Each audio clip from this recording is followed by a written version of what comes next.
கர்த்தரும் இரட்சகரும் ஆகிய இயேசு கிறிஸ்துவின் நாமத்தினாலே இந்த பரிசுத்த ஓய்வு நாளிலே உங்களை அன்போடு கூட வாழ்த்துகிறேன். உங்களுக்கு கிருபையும் தேவ சமாதானமும் உண்டாவதாக. 6 நாட்கள் கடினமாய் உழைத்து இந்த பரிசுத்த ஓய்வு நாளிலே கர்த்தருடைய சமூகத்திலே வந்து காத்திருக்கிற உங்களை கர்த்தருடைய ஆவியானவர் பார்த்து கொண்டே இருக்கிறார். இந்த நாளிலே நீங்கள் வேண்டிக் கொள்ளுகிற எல்லா நன்மையான காரியத்தையும் பரிசுத்த ஆவியானவர் உங்களுக்கு கொடுக்க போதுமானவராக இருக்கிறார். 7ஆம் நாளை அவர் ஆசீர்வதித்தார் என்ற வார்த்தையின்படி இந்த பரிசுத்த ஓய்வு நாளிலே கர்த்தருடைய ஆலயத்திலே வந்து நின்று கொண்டு இருக்கிற உங்கள் விருப்பத்தை, உங்கள் வேண்டுதல்களை பரிசுத்த ஆண்டவர் நிறைவேற்ற போதுமானவராக இருக்கிறார். நாம் முழு மனதோடு கூட அவரை நோக்கி பார்ப்போம். அவருக்கு பிரியமாய் நாம் நடந்து கொள்ளுவோம். ஆண்டவர் உங்களுடைய வாழ்க்கையிலே ஒரு புதிய ஆசீர்வாதத்தை, ஒரு புதிய கிருபையை நிறைவாய் உண்டாக்க போதுமானவராக இருக்கிறார்.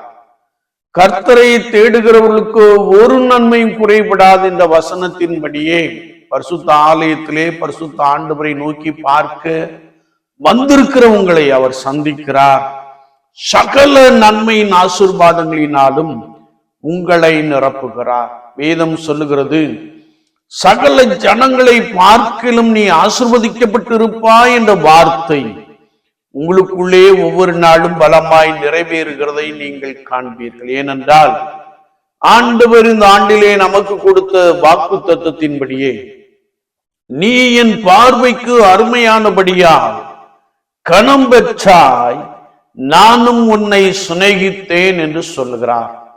யாரெல்லாம் மிகுந்த பரிசுத்தத்தோடு கூட கர்த்தருடைய சமூகத்தை நோக்கி பார்க்கிறார்களோ, யாரெல்லாம் ஆண்டவருக்கு முதலிடம் கொடுத்து அவரை தேடுகிறார்களோ, அவருடைய வாழ்க்கையிலே ஆண்டவர் சகல நன்மையும் சகல ஆசீர்வாதத்தையும் கொடுக்க போதுமானவராக இருக்கிறார்.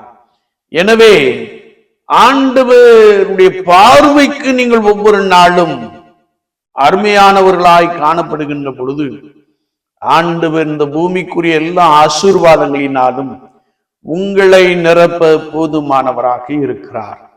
இந்த நாளிலும் கர்த்தருடைய ஆவியானவர் நமக்கு கொடுக்கிற வார்த்தை தானியேலின் புஸ்தகம் 9ஆம் அதிகாரம் 23ஆம் வார்த்தையை நாம் வாசிக்கின்ற பொழுது, நீ மிகவும் பிரியமானவன், ஆதலால் நீ வேண்டிக் கொள்ள தொடங்கின போதே கட்டளை வெளிப்பட்டது என்ற ஒரு வசனத்தை நாம் இங்கே வாசிக்க முடியும்.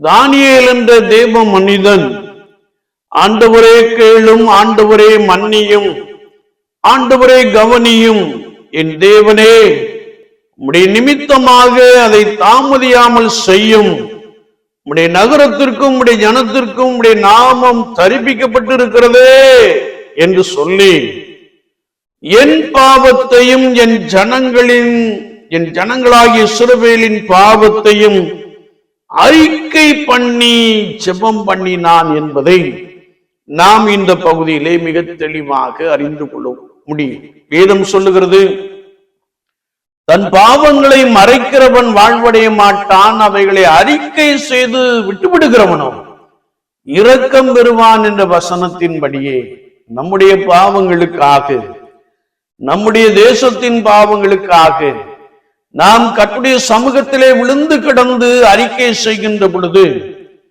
ஆண்டவர் உங்களை பார்த்து இவன் அல்லது இவள் எனக்கு மிகவும் பிரியமானவர்கள் என்று சொல்லுகிற ஒரு வார்த்தையை நாம் மிக தெளிவாக அறிந்து கொள்ள முடியும். எனக்கு அன்பான தெய்வ ஜனங்களே, விசுவாச வாழ்க்கையிலே நாம் ஒவ்வொரு நாளும் கர்த்தருக்கு பிரியமானவர்களாக காணப்படுகிறோம். ஆண்டவர் தானியேலை பார்த்து சொன்னார், நீ மிகவும் பிரியமானவன். கர்த்தருடைய பார்வையிலே நாம் ஒவ்வொரு நாளும் பிரியமுடையவர்களாக காணப்பட வேண்டும். வேதம் சொல்லுகிறது, கர்த்தருடைய கண்கள் பூமி எங்கும் உலாவிக் கொண்டிருக்கிறது, கர்த்தருடைய கண்கள் நல்லோரையும் தீயோரையும் பார்க்கிறது, அவர் என்னுடைய சிந்தனைகளை தூரத்திலிருந்து அறிகிறவராக இருக்கிறார். அவருக்கு மறைவானது ஒன்றும் இல்லை. எனவே ஆகார் ஆண்டவரை பார்த்து சொன்னபோது, நீர் என்னை காண்கிற தேவன் என்று சொன்னாள்.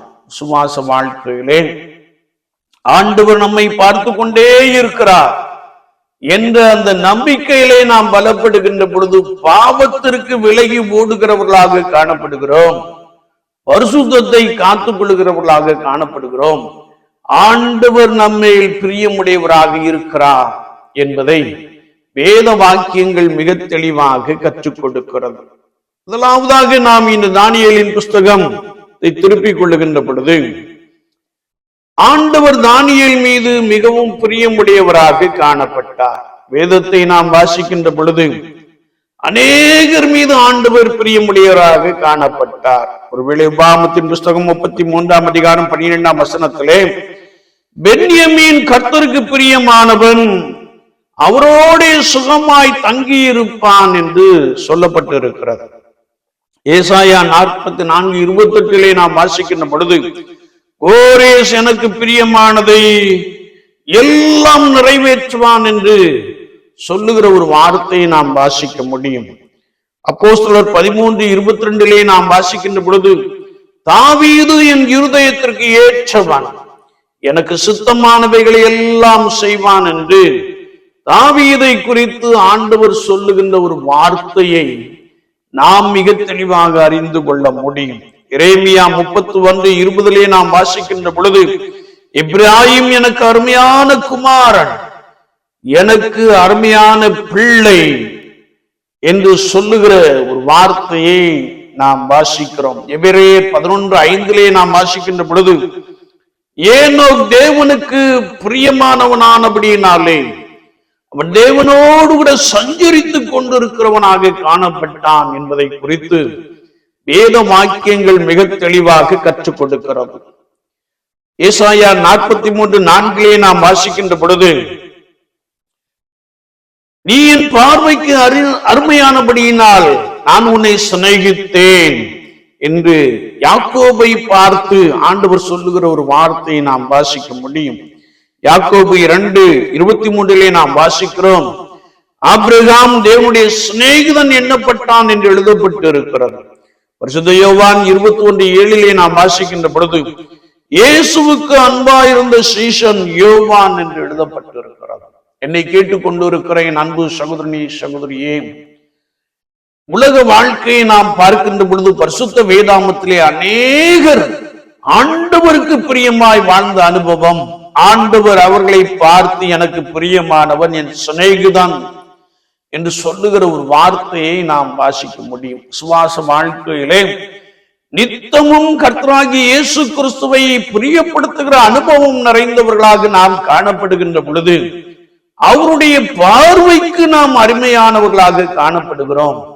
ஆண்டவர் நம்மை சிநேகிதனே என்று அழைக்கிறார், அவர் நம்மை நேசிக்கிறார் என்பதை நாம் பரிசுத்த வார்த்தையிலே மிக ஆழமாக அறிந்து கொள்ள முடியும்.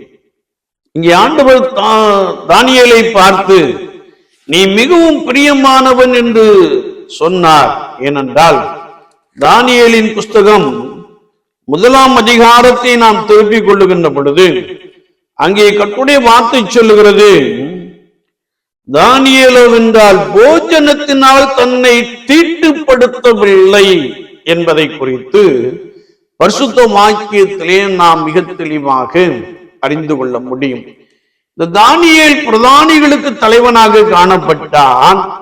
அவன் ஒருவேளை ராஜாவின் போஜனத்தை எல்லாரும் சாப்பிட வேண்டும் என்று அங்கே ஒரு நியமம் காணப்பட்டது. ஆனால் தானியேலோவென்றால், நாங்கள் ராஜாவின் போஜனத்தினால் எங்களை தீட்டுப்படுத்த விரும்பவில்லை, மாறாக எங்களுக்கு மரக்கறிகளை நீர் கொடும் என்று சொல்லி ஒருவேளை அந்த போஜனத்தை கொடுக்கிற தலைவனிடத்திலே பேசுகின்ற ஒரு காட்சியை குறித்து நாம் 1ஆம் அதிகாரத்திலே மிக தெளிவாக அறிந்து கொள்ள முடியும். ஒருவேளை அவன் பயப்படுகிறான், ஒருவேளை ராஜாவுக்கு முன்பதாக உங்களை நிறுத்துகின்ற பொழுது நீங்கள் சோர்ந்து போய் காணப்பட்டால் ராஜா என்னை கொண்டு போடுவான் என்று சொன்ன மாத்திரத்திலே 10 நாட்கள் எங்களை சோதித்து பாரும் என்று அவன் வேண்டிக் கொண்டதை நாம் மிக தெளிவாக அறிந்து கொள்ள முடியும். 10 நாள் சென்ற பின்பு ராஜ போஜனத்தை புசித்த எல்லா வாலிபரை பார்க்கிலும் அவர்கள் முகம் களையுள்ளதாய் சரீரம் புஷ்டியுள்ளதாயும் காணப்பட்டது என்பதை குறித்து வேத வாக்கியங்களிலே நாம் மிக தெளிவாக அறிந்து கொள்ள முடியும். இன்றைக்கும் அநேக மருத்துவர்கள் சொல்லுகின்ற காரியங்கள் என்னவென்றால், நீங்கள் மரக்கறிகளை காய்கனிகளை விரும்பி சாப்பிடுங்கள், ரெட் மீட்டை எல்லாம் நீங்கள் ஒதுக்கி விடுங்கள், உங்கள் சரீரம் நன்றாக இருக்கும் என்று சொல்லுகிற ஆலோசனைகளை நாம் யூடியூப் மூலமாக அனுதினமும் பார்த்து கொண்டே இருக்கிறோம். ஒரு வேதம் சொல்லுகிறது, இவர்கள் மரக்கறிகளையும் பருப்புகளையும் சாப்பிட்டார்கள், இவருடைய சரீரம் மாமிசம் உண்டவர்களை பார்க்கிலும் அல்லது ராஜாவின் போஜனத்தை சாப்பிட்டவர்களை பார்க்கிலும் பலசாலிகளாய் காணப்பட்டார்கள். அது மாத்திரமல்ல, வேதத்தை நாம் வாசிக்கின்ற பொழுது இந்த 4 வாலிபருக்கும் தேவன் சகல எழுத்திலும் ஞானத்திலும் அறிவையும் சாமர்த்தியத்தையும் கொடுத்தார். தானியேலை சகல தரிசனங்களையும் சொப்பனங்களையும் அறியத்தக்க அறிவுள்ளவனாக்கினார் என்று பரிசுத்த வேதாகமத்திலே மிக தெளிவாக அறிந்து கொள்ள முடியும். என்னை கேட்டுக்கொண்டு இருக்கிற என் அன்பு சகோதரனே சகோதரியே, விசுவாச வாழ்க்கையிலே போஜனம் நம்மை தீட்டுப்படுத்தாதபடிக்கு நாம் தீர்மானம் பண்ணிக்கொள்ள வேண்டும் என்பதை குறித்து வேத வசனம் மிக தெளிவாக கற்றுக் கொடுக்கிறது. தானியேலும் அவனோடு கூட இருந்தவர்களும் ராஜாவின் போஜனத்தினால் தங்களை தீட்டுப்படுத்தாதபடிக்கு காத்து கொண்டபடியினாலே சகல ஞானத்திலும் சகல அறிவிலும் வெளிப்படுகின்ற காரியங்களிலும் ஆண்டவர் தானியேலை அதிகமாய் நிரப்பி இருந்தார். இரண்டாவதாக நாம் தானியேலின் புஸ்தகம் 6ஆம் அதிகாரம் 4ஆம் வசனத்தை நாம் வாசிக்கின்ற பொழுது, தானியேல் உண்மை உள்ளவனாக காணப்பட்டான் என்று பரிசுத்த வேதாகமத்திலே நாம் வாசிக்க முடியும். ஒருவேளை ராஜாங்கம் அல்லது அரசாங்கம் தனக்கு கொடுத்த பணியிலே அவன் பிரதானியாய் காணப்பட்டபடியினாலே ராஜாவுக்கு நஷ்டம் வராதபடிக்கு அவன் உண்மையாய் பணியாற்றினான் என்பதை பரிசுத்த வேதாகமத்திலே நாம் மிக தெளிவாக அறிந்து கொள்ள முடியும். எனவேதான் அவன் சொல்லுகின்ற பொழுது, ராஜாவாகிய உமக்கு முன்பதாக நான் நீதிகேடு செய்யவில்லை, ஆண்டவருக்கு முன்பதாக நான் குற்றமற்றவனாக காணப்படுகிறேன். நமக்கு இந்த உலகத்திலே கொடுக்கப்பட்டு இருக்கிற பொறுப்பிலே நாம் உண்மை உள்ளவர்களாக காணப்படுகின்ற பொழுது ஆண்டவர் நம்மேல் பிரியமாய் இருக்கிறார். பரிசுத்த லூக்கா எழுதின சுவிசேஷம் 16ஆம் அதிகாரம் 10ஆம் வசனத்திலே நாம் வாசிக்கின்ற பொழுது, கொஞ்சத்திலே உண்மை உள்ளவனை ஆண்டவர் அநேகத்தின் பேரிலே அதிகாரியாக உயர்த்துகிறார் என்பதை பரிசுத்த வேதாகமத்திலே நாம் மிக தெளிவாக அறிந்து கொள்ள முடியும். கொஞ்சத்திலே உண்மை உள்ளவன், ஆண்டவர் நமக்கு கொடுக்கப்பட்டிருக்கிற பொறுப்பிலே நான் சரியாய் காணப்படுகின்ற பொழுது, உண்மை உள்ளவனாக காணப்படுகின்ற பொழுது ஆண்டவர் உங்களை அநேகத்திற்கு அதிகாரியாக மேன்மைப்படுத்துகிறார், உயர்த்துகிறார் என்பதை குறித்து வேத வாக்கியங்கள் மிக தெளிவாக கற்றுக் கொடுக்கிறது. அது மாத்திரமல்ல, நீதிமொழியின் புஸ்தகம் 11ஆம் அதிகாரம் 13ஆம் வசனத்திலே நாம் வாசிக்கின்ற பொழுது, புறங்கூறி திரிகிறவன் ரகசியத்தை வெளிப்படுத்துகிறான், ஆவியில் உண்மையுள்ளவனோ காரியத்தை அடக்குகிறான் என்று பரிசுத்த வேதாகமத்தின் மூலமாக நாம் மிக தெளிவாக அறிந்து கொள்ள முடியும்.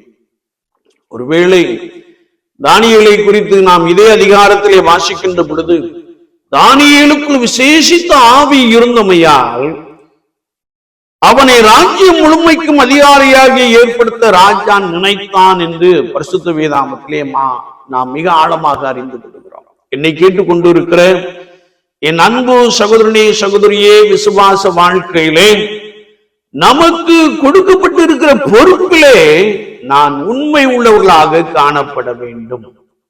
மோசேயை குறித்து வேதம் சொல்கிறது, மோசே தேவனுடைய வீட்டில் எங்கும் உண்மை உள்ளவனாக காணப்பட்டான். ஊழியமா கர்த்தருக்கு பிரியமாய் கர்த்தருக்கு உண்மை உள்ளவர்களாக ஊழியத்திலே நாம் வேகமாய் ஓடுகிறவர்களாக காணப்பட வேண்டும். உலக பிரகாரமான அரசு பணியா நமக்கு என்ன பொறுப்பு கொடுக்கப்பட்டு இருக்கிறோ அதிலே நாம் உண்மை உள்ளவர்களாக காணப்படுகின்ற பொழுது, அதை சரியாய் செய்கின்ற பொழுது கர்த்தர் நம்மை பலமாய் ஆசீர்வதிக்கிறார் என்பதை குறித்து வேத வாக்கியங்கள் மிக தெளிவாக கற்றுக் கொடுக்கிறது. குறிப்பாக நீங்கள் பணி செய்கின்ற இடத்திலே ஆண்டவர் உங்களை மேன்மையாக உங்களை உயர்த்தி ஆசீர்வதிக்க போதுமானவராக இருக்கிறார் என்பதை நாம் இந்த வார்த்தையின் மூலமாக அறிந்து கொள்ள முடியும். அன்றாட வாழ்க்கையிலே நாம் கர்த்தருக்கு முன்பதாக உண்மை உள்ளவர்களாக காணப்படுவோம். கர்த்தர் உங்களை மேன்மையாக வைப்பார். ஒருவேளை இன்றைய உலகத்தை நாம் பார்க்கின்ற பொழுது படித்துக் கொண்டிருக்கிறவர்கள் படிப்பிலே முழு கவனம் செலுத்தி பெற்றோருக்கும் ஆசிரியர்களுக்கும் உண்மை உள்ளவர்களாக காணப்படுகின்ற பொழுது ஆண்டவர் கல்விமான்களாய் உங்களை மேன்மைப்படுத்தி விட போதுமானவராக இருக்கிறார். என்னை கேட்டுக்கொண்டிருக்கிற என் அன்பு தெய்வ ஜனங்களே, விசுவாச வாழ்க்கையிலே நாம் ஒவ்வொரு நாளும் கர்த்தருக்கு முன்பதாக உண்மை உள்ளவர்களாக காணப்படுவோம். கர்த்தர் உங்களை மேன்மையாக வைக்க, உங்களை உயர்த்தி ஆசீர்வதிக்க அவர் போதுமானவராக இருக்கிறார். மூன்றாவதாக நாம் இதே அதிகாரத்திலே வாசிக்கின்ற பொழுது தானியேலோ என்றால் தினமும் 3 வேளை ஜெபிக்கிறவனாக காணப்பட்டான் என்பதை குறித்து வேதம் சொல்லுகிறது. அவன் எப்படி ஜெபித்தானே என்றால், தன் தேவனுக்கு முன்பாக முழங்கால் படியிட்டு ஜெபம் பண்ணி ஸ்தோத்திரம் செலுத்தினான் என்று வசனத்திலே நாம் மிக தெளிவாக அறிந்து கொள்ள முடியும். ஒருவேளை தானியேல் தன்னை தீட்டுப்படுத்தாதபடிக்கு காத்து கொண்டான். போஜனம் தன்னை தீட்டுப்படுத்தக் கூடாது என்று விரும்பினான், காத்து கொண்டான். ஆண்டவருக்கு முன்பதாகவும் உலகத்திலே கொடுக்கப்பட்ட பணியிலையும் உண்மை உள்ளவனாக காணப்பட்டான். மூன்றாவதாக அவன் செபிக்கிறவனாக காணப்பட்டான். வேதத்தை நாம் வாசிக்கின்ற பொழுது அவனுக்கு விரோதமாய் அவனோடு கூட பணி செய்த அநேகர் எழுப்பினார். 30 நாள் அளவும் ராஜாவை தவிர வேறு யாரையும் வணங்கவோ விண்ணப்பம் பண்ணவோ கூடாது என்று சொன்னார். ஆனால் அவனுக்கு விரோதமாய் சட்டம் இயற்றப்பட்டு கையெழுத்திடப்பட்டது என்பதை அறிந்திருந்தும் அவன் அதை மற்றவரிடத்தில் பேசாதபடி, தானியேலுக்குள் விசேஷித்த ஆவி இருந்தபடியினாலே அவன் சகலத்தையும் அறிந்து கொண்டு அடக்கி கொண்டவனாக முழந்தாளிலே நின்று ஆண்டவரை நோக்கி பார்த்தான் என்று வேத வாக்கியங்கள் மிக தெளிவாக கற்றுக் கொடுக்கிறது. ஒருவேளை ராஜாவை தவிர வேறு யாராயாலும் விண்ணப்பம் பண்ணினால், வேண்டுதல் செய்தால் சிங்கக்கவிகளே தூக்கி போடப்படுவார்கள் என்ற சட்டம் இயற்றப்பட்டிருந்தது. அவன் அந்த சட்டத்தையும் ஒருவேளை அவன் தள்ளிவிட்டு ஆண்டவரை மாத்திரம் அவன் நம்பி இருந்தான் என்பதை பின்பகுதியிலே நாம் மிக தெளிவாக வாசிக்க முடியும். தன் தேவன் பேரில் விசுவாசம் வைத்திருந்தான் என்பதை குறித்து நாம் மிக தெளிவாக அறிந்து கொள்ள முடியும். ஒருவேளை அங்கே சட்டத்தின்படி ஒருவேளை அங்கே கீத வாக்கியங்கள் கிண்ணறங்கள் வாசிக்கப்பட்டது. சகல தேசத்திலிருந்து வந்தவர்கள் ராஜா உண்டு பண்ணின பொற்சலையை விழுந்து பணிந்து கொண்டார்கள்.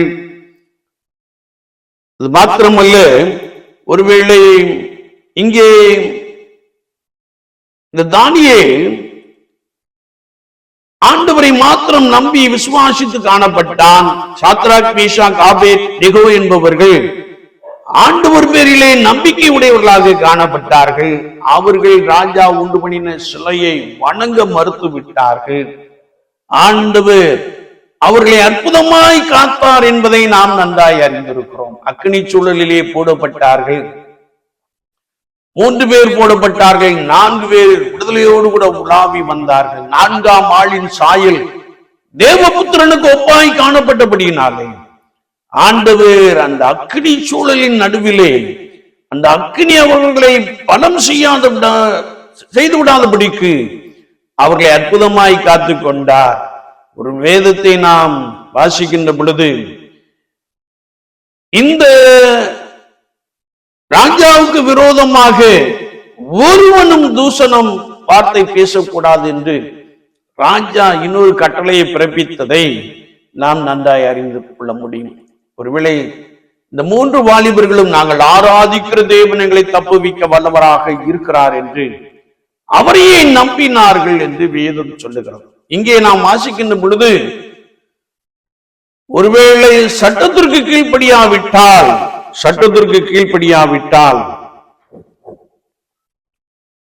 அவர்கள் சிங்கக்கவியிலே போடப்படுவார்கள் என்ற வார்த்தையை நாம் இங்கே வாசிக்க முடியும். தானியேல் வென்றால் ராஜாவை கேட்கவில்லை, ராஜாவை நோக்கி விண்ணப்பம் பண்ணவில்லை, ராஜாவாகிய கர்த்தராகிய ஆண்டவரை நோக்கி விண்ணப்பம் பண்ணி கொண்டிருந்ததை அவர்கள் கண்டு அவனை பிடித்து சிங்கக்கவியிலே கொண்டு போய் போட்டார்கள். ஆண்டவர் சிங்கங்களின் வாயை கட்டி போட்டார். அவைகள் அவனை சேதப்படுத்தவில்லை. அதேனென்றால் அவன் தன் தேவன் பேரில் விசுவாசித்திருந்தபடியினாலே, அவன் செபிக்கிறவனாய் காணப்பட்டபடியினாலே ஆண்டவர் தம்முடைய தூதனை அனுப்பி அவனை பாதுகாத்து கொண்டார். அவனை அதிலிருந்து கெபியிலிருந்து வெளியே கொண்டு வந்தார்கள் என்பதையும், இவனை தூக்கி சென்றவர்களை கொண்டு போய் போட்ட பொழுது தரைக்கு செல்வதற்கு முன்பதாகவே சிங்கங்கள் அவர்களை பீறி போட்டதையும் பரிசுத்த வேதாமத்திலே நாம் மிக தெளிவாக அறிந்து கொள்ள முடியும். என்னை கேட்டுக்கொண்டிருக்கிற என் அன்பு சகோதரனே, சகோதரியே, அனுதினமும் கர்த்தருக்கு முன்பதாக உண்மை உள்ளவர்களாக காணப்பட்டு அவரை நோக்கி நாம் விண்ணப்பம் பண்ணுகின்ற பொழுது, தானியேல் என்றால் தினமும் 3 வேளை விண்ணப்பம் பண்ணினார். முழங்கால் படியிட்டு தன் தேவனுக்கு ஸ்தோத்திரம் செலுத்தினார்.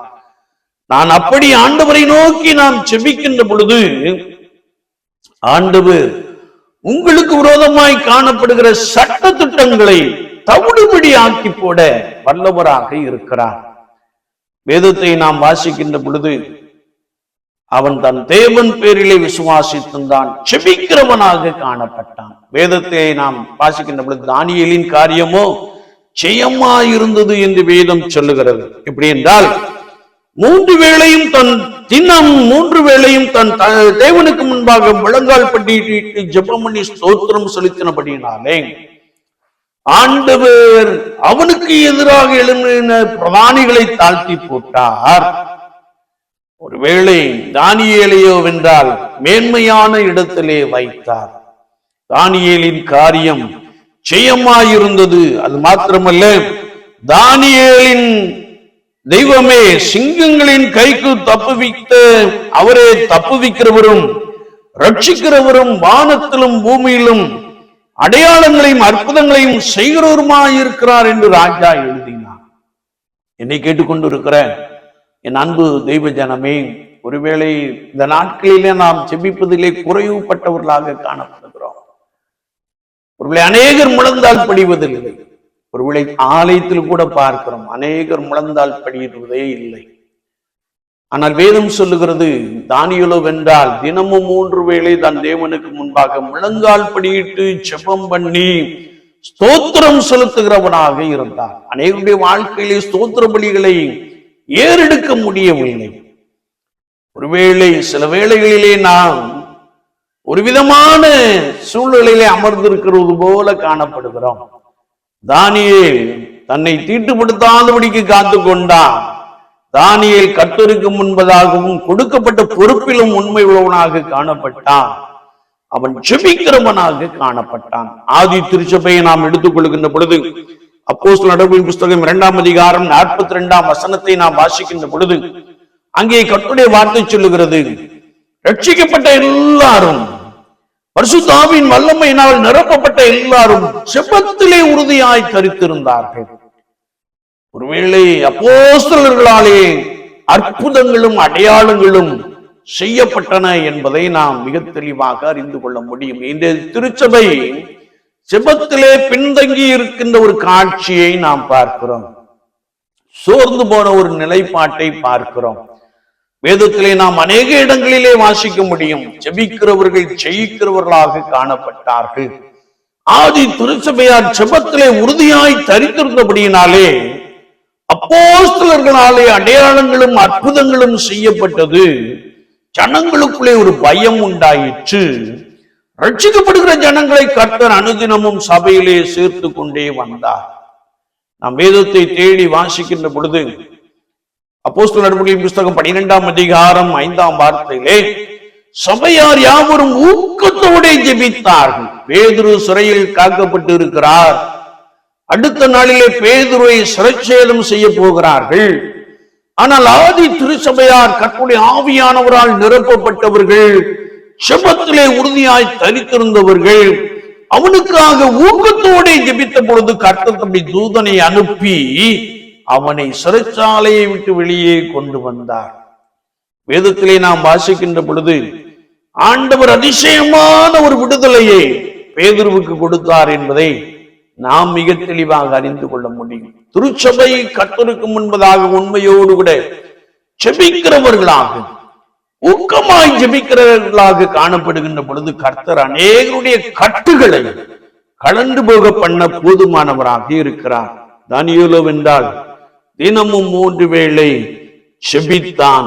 ஆண்டவருக்கு பிரியமானவனாய் காணப்பட்டான். அது மாத்திரமல்ல, அவன் விசுவாசம் உள்ளவனாக காணப்பட்டான். ஒருவேளை சட்டங்கள் இயற்றப்பட்ட பின்பும் அதை குறித்து அவன் கவலைப்படாமல் அல்லது அதை குறித்து ஒரு வார்த்தை கூட பேசாமல், நான் ஆராதிக்கிற தேவன், நான் நித்தமும் நோக்கி பார்க்கிற கர்த்தராகிய ஆண்டவர் எனக்கு ஒரு பெரிய விடுதலையை கொடுப்பார், என்னை ரட்சிப்பார், என்னை விடுவிப்பார், எனக்குள்ளே ஒரு பெரிய அற்புதங்களை செய்வார் என்று சொல்லி அவன் தன் தேவன் பேரிலே விசுவாசித்தபடியினால் சிங்கங்களின் வாயை ஆண்டவர் கட்டி போட்டார். சிங்கங்கள் அவனை சேதப்படுத்த முடியவில்லை. என்னை கேட்டுக்கொண்டிருக்கிற என் அன்பு சகோதரனே சகோதரியே, சத்ருவின் வாய் உனக்கு எதிராக திறந்ததாக காணப்படலாம், அல்லது சத்ரு உன்னை நிந்தித்துக் கொண்டே இருக்கலாம், அல்லது சத்ரு உன்னை கொண்டு போட வேண்டும் என்று விரும்பலாம். ஆனால் இவை எல்லாவற்றிலும் நாம் கர்த்தருக்கு முன்பதாக உண்மை உள்ளவர்களாக காணப்படுகின்ற பொழுது ஆண்டவர் உங்கள் விசுவாசத்தை பார்க்கிறார்.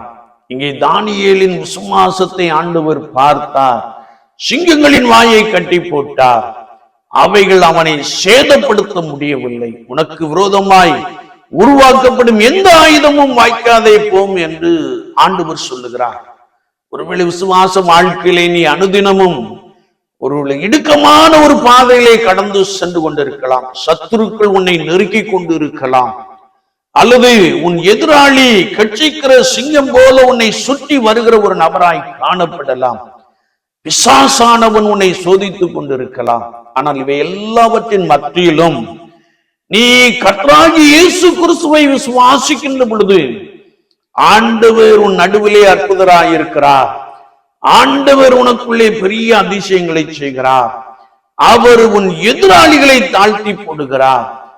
உன் தலை உன் சத்துருக்களுக்கு முன்பதாக உயர்த்தப்படும் என்று சொல்லுகிறார்.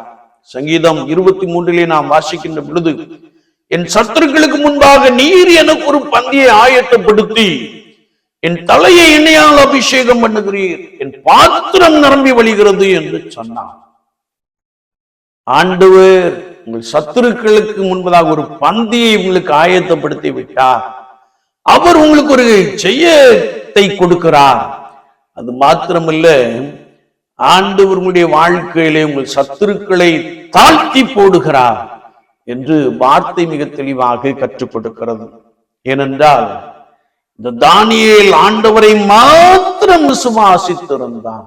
அதிகாரத்தை அல்ல, கர்த்தராகிய ஆண்டவரை முழு நிச்சயமாய் நம்பி விசுவாசித்திருந்தபடியினாலே அவன் அற்புதமாக காப்பாற்றப்பட்டு அநேகருக்கு முன்பதாக நற்சாட்சி உள்ளவனாக காணப்பட்டான் என்பதை பரிசுத்த வேத வாக்கியத்திலே நாம் மிக ஆழமாக அறிந்து கொள்ள முடியும். அது மாத்திரமல்ல, கடைசியாக தானியேல் அபிஷேகம் பண்ணப்பட்டவனாக காணப்பட்டான். இதே அதிகாரத்திலே நாம் 3ஆம் வசனத்திலே வாசிக்கின்ற பொழுது, தானியேலுக்குள் விசேஷித்த ஆவி இருந்தமையால் என்று வேதம் சொல்லுகிறது.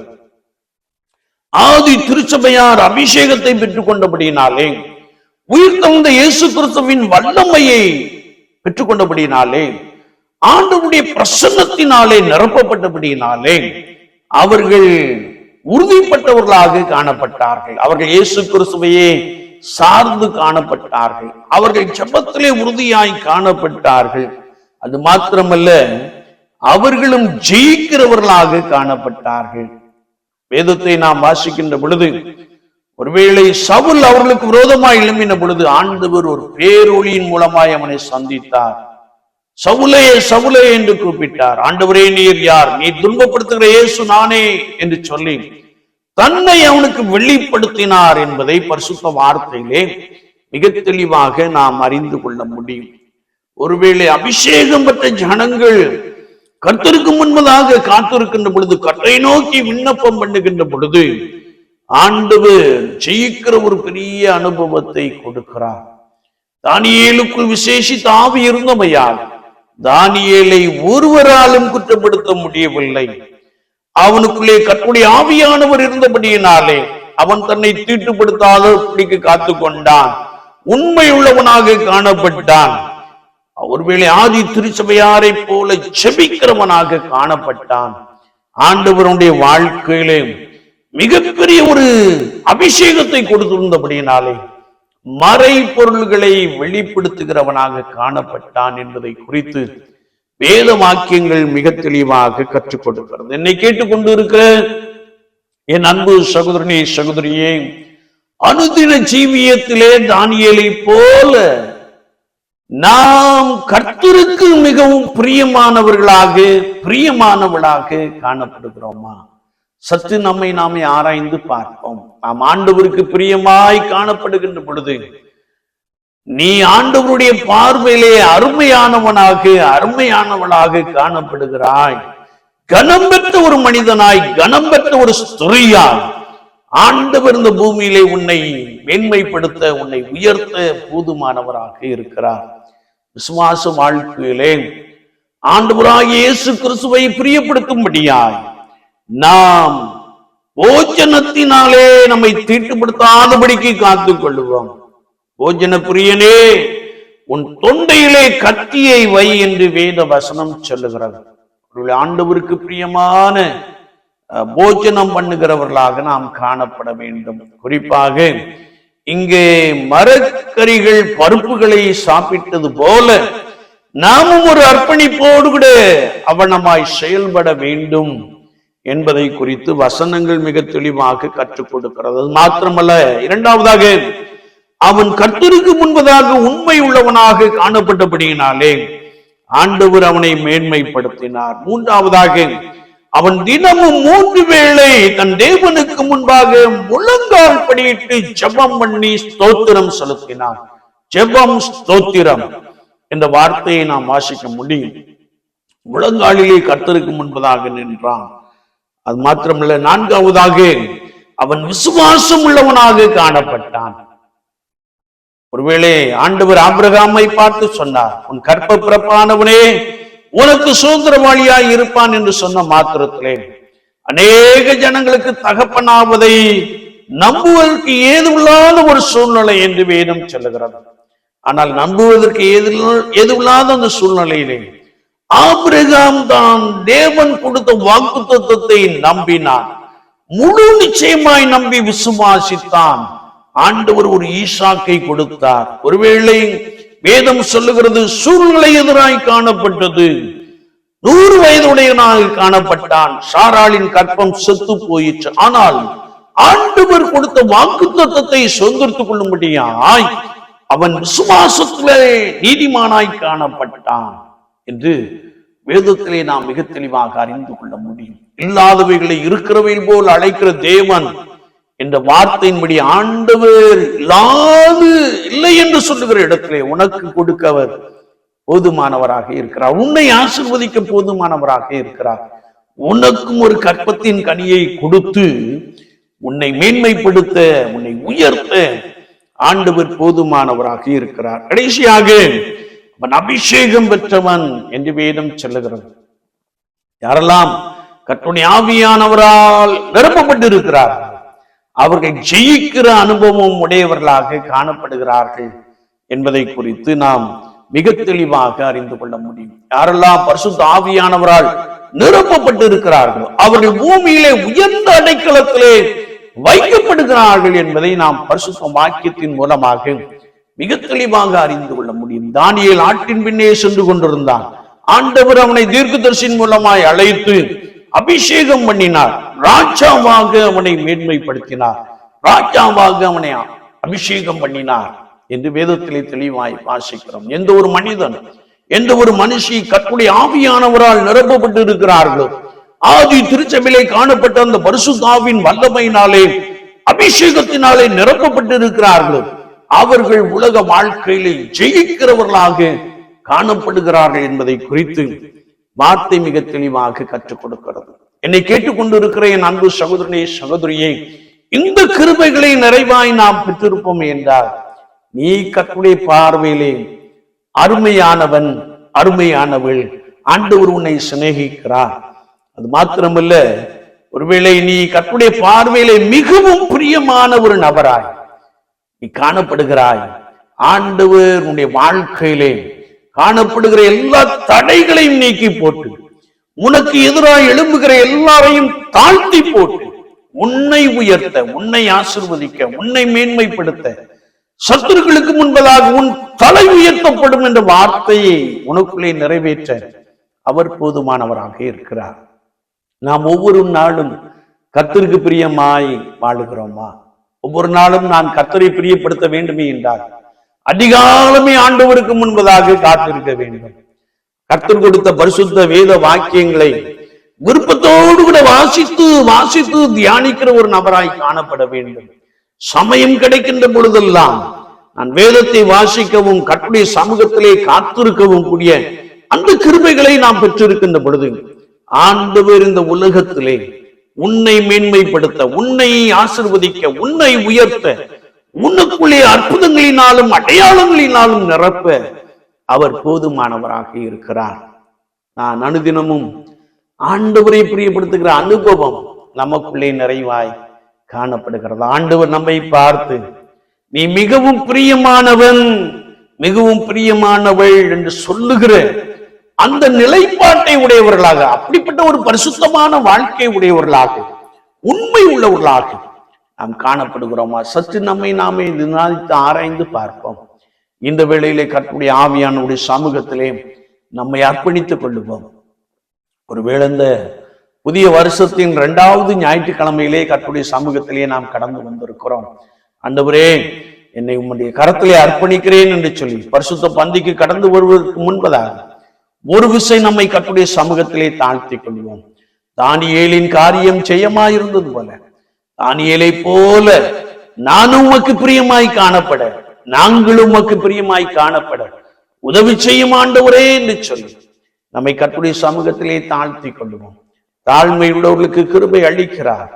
தாழ்த்தி, ஆண்டவரே என்னை பரிசுத்தப்படுத்தும், ஆண்டவரே தானியேலுக்குள் இருந்த அந்த கிருபை, தானியேலுக்குள் இருந்த அந்த காரியங்கள் என்னையும் பற்றி கொள்ள, எனக்கும் உதவி செய்யும் ஆண்டவரே என்று சொல்லி முற்றிலுமாய் நம்மை கர்த்தருடைய சமூகத்திலே அர்ப்பணித்துக் கொள்வோம்.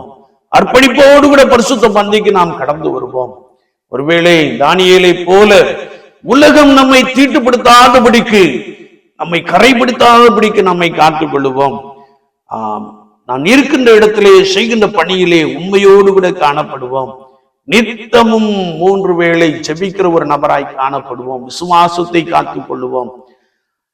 தேவன் கொடுத்த விலையேற பெற்ற அந்த அபிஷேகத்தை நாம் நிறைவாய் பெற்றுக் கொள்ளுவோம். கர்த்தர் உன்னை வாளாக்காமல் தலையாக்குவார், நீ கீழாகாமல் மேலாவாய் என்ற வார்த்தையை ஆண்டவர் இந்த நாளிலே உனக்கு நிறைவேற்ற போதுமானவராக இருக்கிறார்.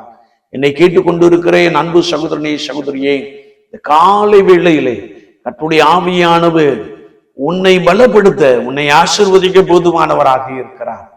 நம்மை ஒரு விசை கர்த்தருடைய சமூகத்திலே அர்ப்பணித்துக் கொள்வோமா? நாம் ஜெபிப்போம். நேசிக்கிற நல்ல ஆண்டவரே, இந்த பரிசுத்த ஓய்வு நாளுக்காய் நாங்கள் உமக்கு நன்றி செலுத்துகிறோம். நீ என் பார்வைக்கு அருமையானபடியினால் கனம் பெற்றாய், நானும் உன்னை சிநேகித்தேன் என்று சொன்ன வார்த்தை ஆண்டவரே, எங்களுடைய வாழ்க்கையின் அனுபவம் உம்முடைய பார்வையிலே உமக்கு பிரியமாய் காணப்பட ஒவ்வொரு நாளும் ஆண்டவரே நாங்கள் பரிசுத்தத்தோடு கூட வாழ, உலகம் எங்களை தீட்டுப்படுத்தாதபடிக்கு காத்துக்கொள்ள ஆண்டவர் உதவி செய்யும்படியாய் நாங்கள் வேண்ட நிற்கிறோம். ஆண்டவரே, அனுதின ஜீவியத்திலே நாங்கள் உமக்கு முன்பதாக உண்மையுள்ளவர்களாக காணப்பட கிருபை தாரும். மோசே தேவனுடைய வீட்டில் எங்கும் உண்மை உள்ளவனாய் இருந்தான் என்று சொல்லுகிற அந்த வார்த்தையின்படியே ஆண்டவரே, நாங்கள் உமக்கு முன்பதாக ஒவ்வொரு நாளும் உண்மையுடையவர்களாக காணப்பட எங்களுக்கு கிருபை தாரும். அது மாத்திரமல்ல ஆண்டவரே, உம்முடைய முகத்தை நோக்கி பார்க்கக்கூடிய அந்த சத்துவம், எப்படி தானியேல் தினமும் 3 வேளை ஜெபம் பண்ணினான், அப்படியே நாங்களும் ஆவியினாலே நிரம்பிமை நோக்கி பார்க்கக்கூடிய சத்துவத்தை தாரும். ஆண்டவர் தாமே உம்முடைய கிருபையினாலே நீர் அப்படி செய்யும்படியாய் நாங்கள் வேண்டு நிற்கிறோம். தானியேல் விசுவாசம் உள்ளவனாய் காணப்பட்டது போல நாங்களும் உம்மை விசுவாசித்து தடைகளை தாண்டி செல்ல, உம்மை விசுவாசித்து அற்புதங்களினாலே நிறையப்பட பரிசுத்த ஆவியானவர் அதிகமாய் உதவி செய்வீராக. எல்லாவற்றுக்கும் மேலாக ஆண்டவரே, நீர் கொடுத்த அந்த அபிஷேகம் எங்களை நிறப்பட்டும். ஆண்டவரே, அபிஷேகம் பெற்றவர்கள் ஜெயிக்கிறவர்களாக காணப்படுகிறார்கள் என்ற அந்த வார்த்தையின்படியே ஒரு ஜெயமுள்ள ஒரு வாழ்க்கை வாழ, ஒரு பரிசுத்தம் உள்ள ஒரு வாழ்க்கை வாழ ஆண்டவரே, உயிர்த்தெழுந்த வல்லமை, அபிஷேகம், ஆதி திருச்சபையிலே காணப்பட்ட அந்த கிருபை, ஆதி திருச்சபையிலே ஊற்றப்பட்ட அந்த அபிஷேகம் எங்களையும் நிரப்பும்படியா இந்த சமூகத்திலே அர்ப்பணிக்கிறோம். யாரெல்லாம் வாஞ்சிக்கிறார்களோ, யாரெல்லாம் பரிசுத்தத்தோடு கூட நோக்கி பார்க்கிறார்கள், எல்லாரையும் நிரப்பும். உலக வாழ்க்கையிலே ஜெயிக்கிற ஒரு அனுபவத்தை தாரும். சத்துருக்களுக்கு மேலாக ஆண்டவரே உன் தலை உயர்த்தப்படும் என்ற வார்த்தை அப்படிப்பட்டவர்களுக்குள்ளே பலமாய் வந்து நிறைவேறட்டும். இந்த ஜனங்களை உடைய ஜனங்கள் என்று எண்ணி நீர் பலத்த நன்மையினாலே, பலத்த ஆசீர்வாதத்தினாலே நிரப்புவீரார். நன்மையும் கிருபையும் ஆசீர்வாதமும் சமாதானமும் ஒவ்வொரு குடும்பத்தையும் தொடரும்படியாய் அடியேன் ஜெபிக்கிறேன். அதற்கேற்ற பாத்திரமாய், கண்ணும் பொருந்திய பாத்திரமாய், ஆண்டவரே உமக்கு பிரியமான பாத்திரமாய் ஒவ்வொருவரும் காணப்பட கிருபை தாரும், ஆசீர்வதியும். இயேசு கிறிஸ்துவின் நாமத்தில் ஜெபங்கேளும் பரிசுத்த பிதாவே, ஆமென், ஆமென்.